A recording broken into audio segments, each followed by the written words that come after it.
Le Rassemblement national a voté contre l'augmentation générale des salaires et contre l'augmentation du SMIC. Le RN préfère la distribution de primes comme Macron.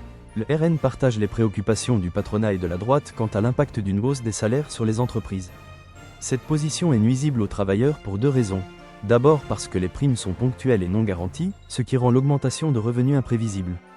Le travailleur ne peut donc pas compter sur un revenu stable. Et d'autre part, ces primes ne sont pas soumises aux cotisations sociales, ce qui fragilise le financement de la sécurité sociale, des retraites et de l'assurance chômage sur le long terme.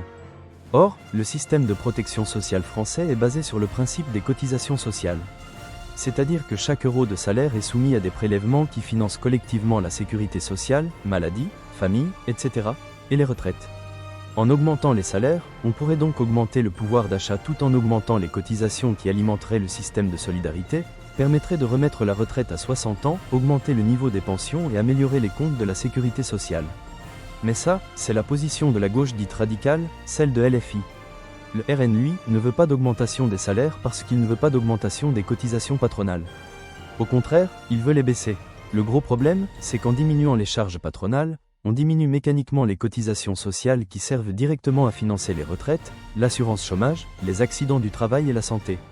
Au lieu de discuter de la redistribution des richesses ou de la contribution des grandes entreprises, le débat est reporté sur la suspicion envers les bénéficiaires d'aide sociale. Cela érode l'idée que nous contribuons tous, par nos salaires, à un système qui nous protège tous. En ne s'attaquant pas à la question de la contribution des plus riches et des grandes entreprises, fraude fiscale, et en privilégiant des mesures qui affaiblissent le financement de la sécurité sociale, le RN adopte une position qui, au-delà de l'idéologie, fragilise concrètement le modèle social français pour lequel des générations de travailleurs se sont battus. Conclusion, économiquement parlant, le RN est du côté des patrons, pas du côté du prolétariat. À bientôt pour un prochain short réflexion.